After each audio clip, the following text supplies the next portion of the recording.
Okay, I'll make a start. Welcome everyone. I'm going to talk briefly about my thesis project, which I called Queer Night Tribes. And it was an exploration of the changes happening in London, particularly with LGBT night venues, which have experienced a rapid rate of closure over the past 15 years or so, which has caused quite a lot of concern across obviously the community and also across government, and looking at kind of trying to either reverse the trend or trying to understand what's going on and how to intervene. So I'm going to first kind of open with a bit of an open question to everyone. Who has been to a nightclub of any description ever in their lives? So I want you to think about when you've been to a venue like that, why were you there? What was it like? Who were you there with? What was everyone else? What kind of crowd was there? And quite importantly, what were you wearing? What did you choose to wear when you went to that venue? How did you make that decision? How did you feel when you were there wearing that outfit? When you think about these things, and this is actually something we do in everyday life, all of us do it, is we try to dress appropriately for where we think we are and the non-verbal communication we give to the world around us. So there's both a sense of expression of your identity, but also a sense of conformity to being seen to fit in with a certain group. And when you think about nightlife, that's like quite a heightened expression of identity, because you are choosing where you're going. Quite often it's interwoven with your social circles, with your socioeconomic kind of circumstances. So there's a lot that you can kind of see patterns that emerge when you're looking at a nightlife context. Now, if you apply that specifically to queer nightlife, there is a historical significance to night venues to the queer community.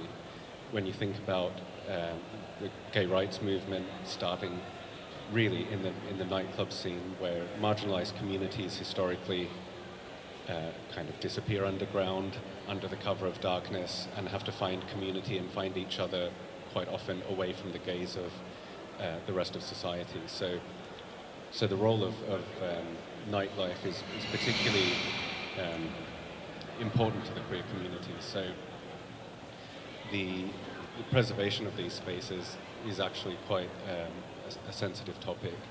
And even as recently as in the 80s and 90s, during the AIDS epidemic, right through to today, when you go to many gay bars around London, you'll find free condoms available just for anyone to go and take. I mean, that is kind of like a hangover of that era of the 80s and 90s, where these venues became a really important intervention into the health and safety of that community.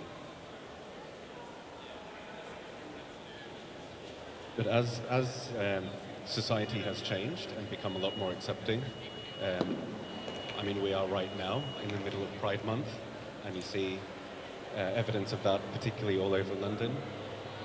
But there is a bit of a tendency to group the queer community under as LGBTQ+, or various other acronyms, and view the community as a whole, and there are very good reasons for that.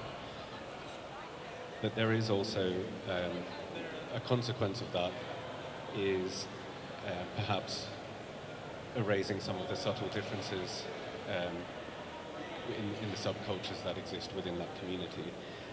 So this is why I wanted to explore queer nightlife in London through the lens of identity performance and understanding which subcultures have access to space, and as a result of venue closure, who is being excluded, because not all groups are affected proportionately or equally by issues like venue closure. So if we look at the screen here, I mean, these are all images taken from nightclubs' Facebook or Instagram pages of their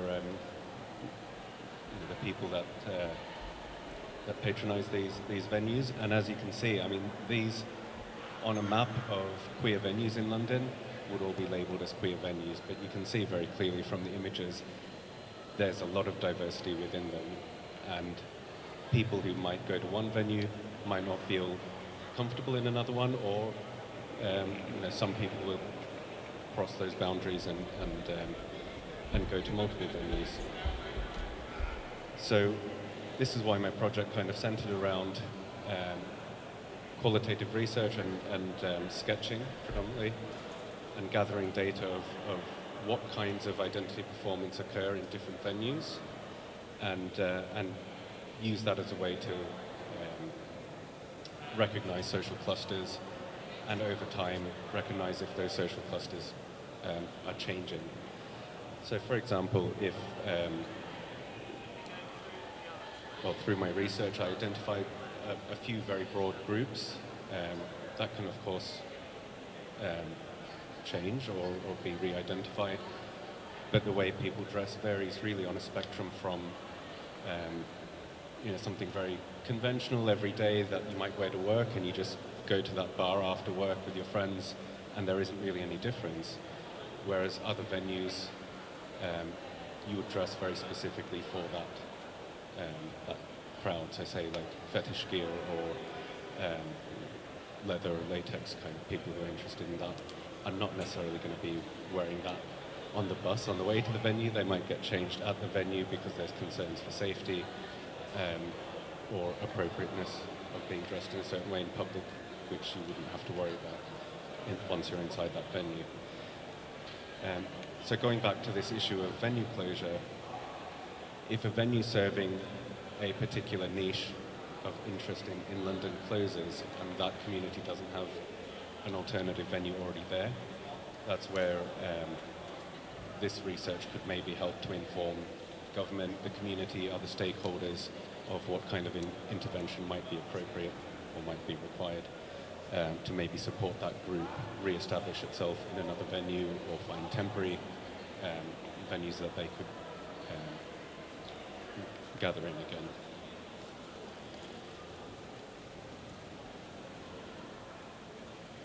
And in terms of scale, so obviously you've got the community itself, but when you look at neighbourhood scales, when you think about London, there are certain clusters around London, particularly with queer venues. If you think of Clapham, Soho, Dalston, Vauxhall historically, not so much anymore, but there are still a few venues there. And historically, if you think about the kinds of subcultures that would kind of dominate in those places, you kind of paint a picture of a city that is quite vibrant in what it's offering to a queer community, and a city like London that relies so much on attracting people from all over the world. Having that diverse infrastructure is a really important part of the wider cultural infrastructure of the city. So, so this kind of research does have a wider kind of impact on the city as a whole, as an effort to kind of preserve the plurality and inclusivity of nightlife, and not just having it be kind of gentrified or homogenized the way a lot of other parts of the city do become. So that's my research. So if anyone has any questions, please feel free. I know you couldn't connect your presentation, so I just wanted to speak a couple of images that are not being on the screen, I guess, get elided. And this research was a response to the pink layer on the GLA's cultural infrastructure map. We worked with the Culture and Communities at Risk team just after the second lockdown. Fantastically, confusingly, they changed their name, I think, 4 times during that lockdown, as they identified with quite small pots of money whether it was spaces at risk, or community spaces at risk, or communities at risk and the spaces, which I think was a really interesting definition of this kind of, I guess, questioning of exactly, as they looked at really specific case studies where to put the money. And they were also really closely connected to lobbying for the use of the cultural infrastructure map they were showing us the venue closure layer. And then we had this question, which then you took into your thesis of like, well, first there's the pink washing, the lack of recognition of intersectionality, but also there's a lack of future city thinking. What happens in the next year, the next 2-3 years, and of that relation to the streets.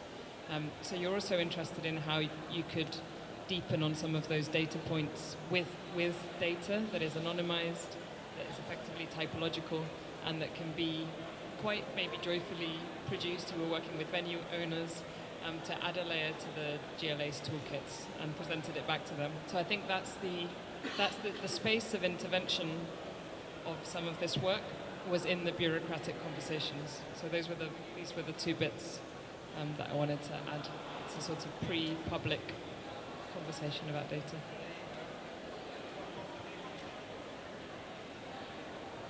Any other questions? I was actually only wondering about those maps. Are they actually available now to everybody, and have they been?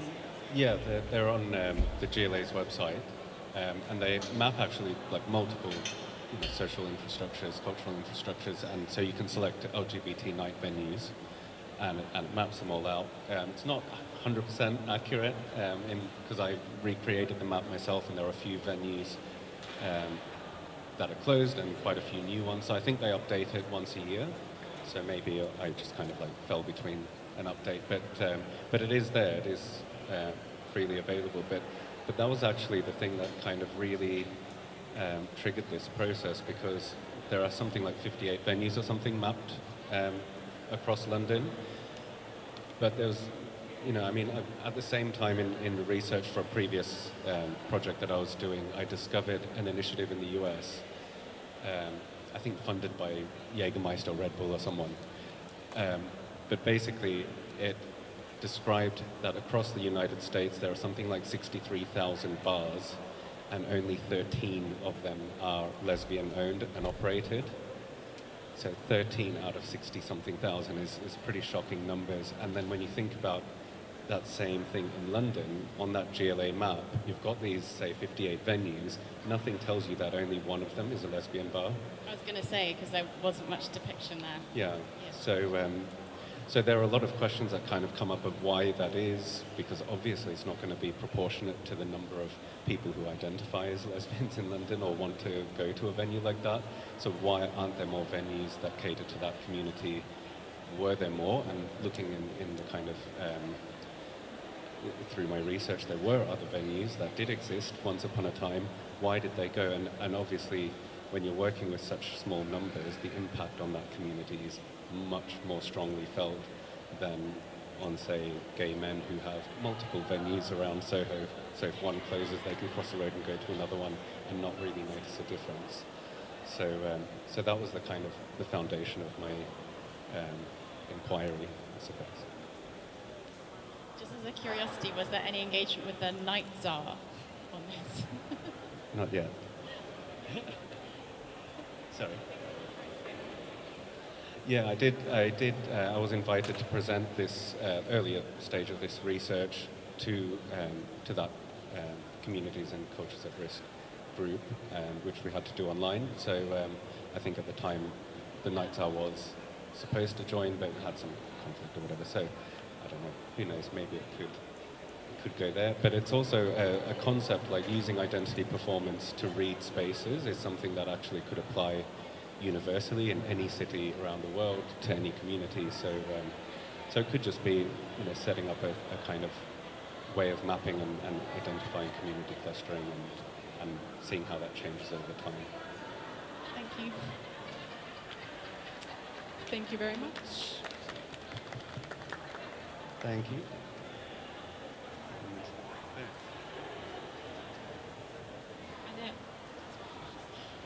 You spoke about the identity politics, and I just remember earlier on when you were doing this exploration, you also looked at the socio-economic impact on how venues survive and how do you map that. And then you were also thinking about that as a methodology of looking at other types of minority communities. And I thought that was really interesting because the reasons as to why maybe there's only one lesbian bar, own bar, I don't know, like you use that, I don't know the numbers, but would you say that you would then have another layer that you might map that socioeconomic impact? Okay, who has the money, who has the power, who accesses the resources that allows them to kind of have longevity, etc.? Yeah, this is a really interesting point because through my research there was, I mean, obviously nightclubs are commercial venues. You can't really get away from that. They can have overheads, rents, and all of that. They are profit-generating businesses. But when you look at kind of current trends, particularly with young people who typically go to nightclubs more than any other group, I suppose, the consumption of alcohol is plummeting amongst young people, and nightlife is so centered around music and drinking, obviously, and the drinking element being so important for the commercial viability of these venues. So if young people aren't drinking, how are these venues supposed to operate? But what it also then brings up is alternative venues, daytime venues, community hubs, and you're starting to see a lot of, I mean, there's one right outside here, Queer Britain, the new museum that opened, I think, last year. I mean, that is a totally new, it's the first one in the UK of a venue like that for this community to cluster and meet and be seen and strengthen. That is away from the nightlife venue. So in terms of socioeconomic, I mean, it becomes less important when you take the financial element out of it, where you don't have to have lots of disposable income to be visible and to take space. So I think how this research might be able to also expand into queer venues or queer-friendly venues beyond nightlife could be interesting.